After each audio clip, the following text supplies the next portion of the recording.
Canine diabetes. Is your dog at risk? The classic early warning signs of diabetes were all present when I brought my canine companion of 12 years into the veterinarian's clinic. Muffy was lethargic, unsteady on her feet, drinking large amounts of water, and experiencing incontinence for the first time in her life. I knew something was seriously wrong. After blood work and a physical examination, the veterinarian said that Muffy had developed type 2 canine diabetes. After a brief discussion, we decided to try and regulate her blood sugar level with diet modification and insulin twice daily. At first, it was rough going. Weekly checkups revealed Muffy's sugar levels continued to bounce from one extreme to the other. Determined not to give up, I monitored her urine samples at home for sugar content and adjusted insulin injections as necessary. Gradually, we began to see improvement. After just a few months, Muffy was once again her frisky self. You would never know by watching her race about that she had a serious health problem. A special diet, proper amounts of insulin and regular exercise have worked together with Muffy's routine veterinary care to turn the tide. As a result, I can look forward to many more happy years with my little dog.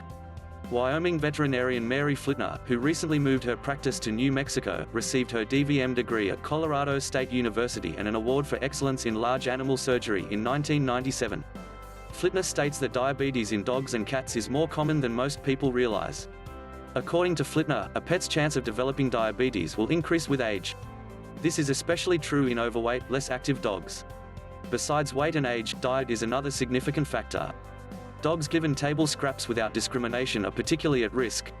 The importance of diet cannot be overemphasized, warns Flitner. A high-fiber diet, low in fat and sugar, is vital. And an annual checkup by a qualified professional is also an important part of proper pet care, as early detection of health complications increase successful management of the problem and helps prolong the quality of life for that pet. Flitner notes many pet owners mistakenly feel caring for a diabetic pet would be too difficult for them, an assumption that complicates the decision-making process at a critical time. A diagnosis of diabetes in a family pet is hard enough to handle without misconceptions compounding the problem, said Flitner thoughtfully. For instance, a pet owner might opt to euthanize a pet diagnosed with diabetes because they feel incapable of managing the problem.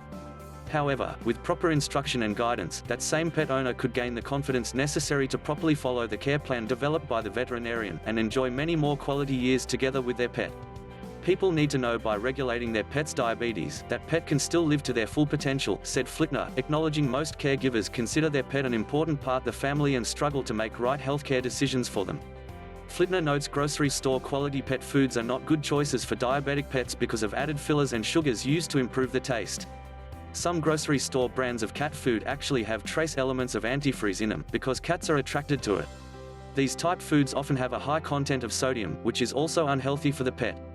A healthy, well-balanced diet is important for any pet, but especially for those diagnosed with diabetes.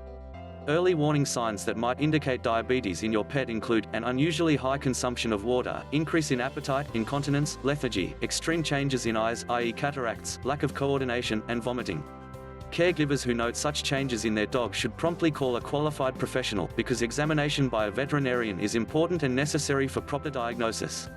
Flitner also acknowledges the temptation to remove the water bowl from the pet's reach if incontinence is a problem. But this is not the correct thing to do, instructs Flitner. In the case of diabetic canines, drinking large amounts of water is the dog's attempt to flush glucose out of the kidneys which has spilled over from the blood. If the glucose doesn't get flushed out, serious damage to the kidneys and other organs can develop. The best preventative measures against serious health problems in the family pet remain simple and practical: regular veterinary checkups, and a healthy diet. Exercise is also very important. Among other benefits, exercise helps increase the body's effective use of insulin.